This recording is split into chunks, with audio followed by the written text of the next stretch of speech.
Sebelum masuk ke materi kecakapan komunikasi interpersonal, saya akan mengingatkan kalian tentang pengertian komunikasi interpersonal. Apa sih komunikasi interpersonal itu? Menurut Devito, komunikasi interpersonal adalah komunikasi yang dilakukan secara langsung antara dua orang atau lebih untuk mencapai pemahaman bersama.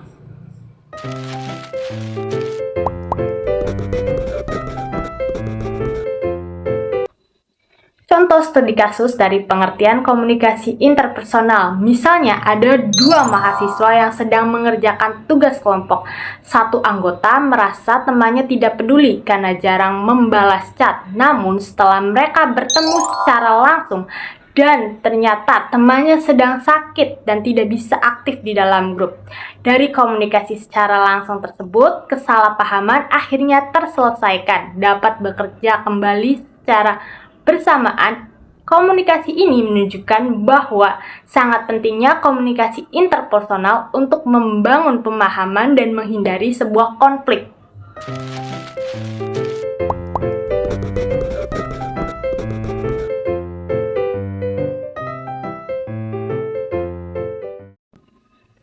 Menurut Suranto Awe, komunikasi interpersonal terbagi menjadi dua, yaitu komunikasi negatif dan komunikasi positif.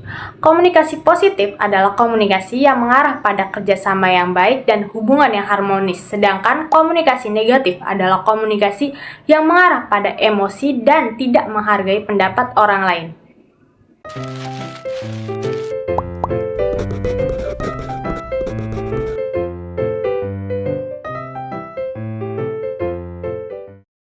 Selanjutnya ada keterampilan berbicara. Keterampilan berbicara adalah kemampuan menyampaikan pesan secara jelas dan mudah dipahami.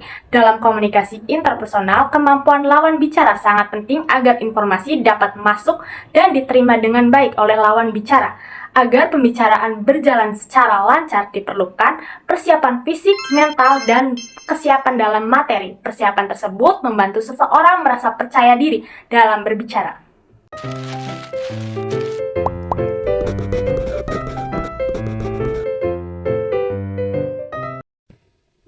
Contoh studi kasusnya adalah saat kita melakukan presentasi di kelas, kita menyampaikan materi dengan perlahan, dengan menatap mata audiens dan tidak terburu-buru, agar teman-teman mudah memahami apa yang kita sampaikan.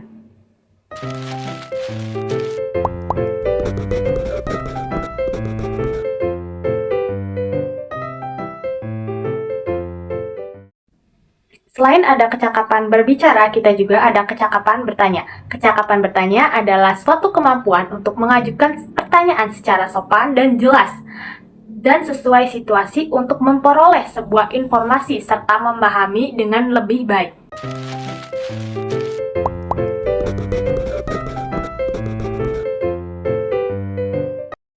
Contoh kecakapan bertanya, ada dua mahasiswa, yang pertama ada Tio dan yang kedua ada Andi. Tio, capek banget, makalah gue dicoret lagi padahal udah direvisi sesuai omongan beliau minggu lalu. Andi nutup laptopnya dan menatap Tio. Wah, pantesan muka lo capek banget, instruksinya mencela-mencela ya pasti. Pasti kesel banget sih digituin. Lo mau ngopi dulu nggak? Biar tenang, atau mau gue bantuin cek catatannya sekarang?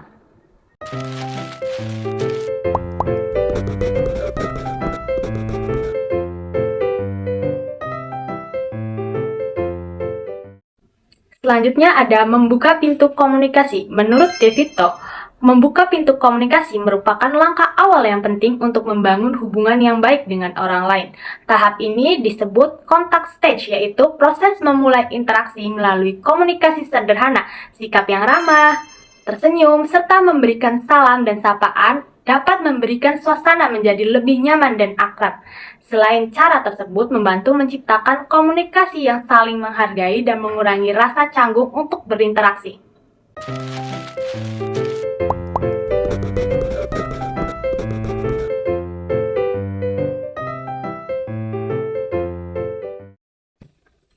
Contoh studi kasusnya adalah seorang mahasiswa baru mengikuti perkuliahan di kampus karena belum mengenal teman sekelasnya. Dia memulai komunikasi dengan tersenyum, mengucapkan salam, dan memperkenalkan diri kepada mahasiswa yang duduk di sebelahnya. Temannya pun merespon dengan ramah tamah, sehingga mereka mulai mengobrol tentang jadwal kuliah, tugas, interaksi sederhana membuat suasana menjadi lebih nyaman dan menjadi awal terbentuknya hubungan pertemanan.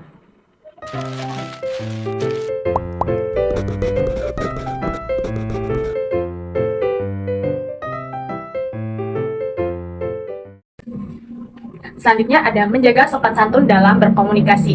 Menurut Devito, menjaga sopan santun merupakan wujud nyata dari sikap menghargai orang lain melalui perilaku dan pemilihan bahasa yang baik. Dalam komunikasi interpersonal, sopan santun menjadi sangat penting untuk menciptakan hubungan yang harmonis dan menghindari konflik yang sejalan dengan prinsip kesantunan.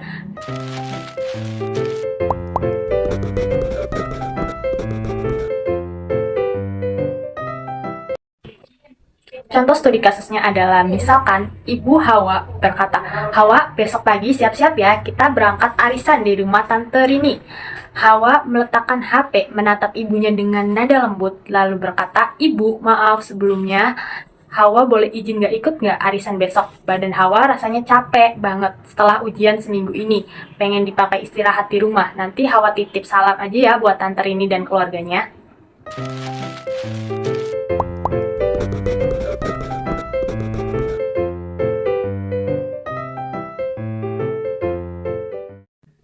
Selanjutnya ada kecakapan mendengar. Menurut Devito, kecakapan mendengar merupakan elemen esensial dalam komunikasi interpersonal. Kecakapan mendengar berarti kemampuan mendengar, menangkap dan memahami informasi yang disampaikan orang lain dengan penuh perhatian, serta memberikan respon yang baik.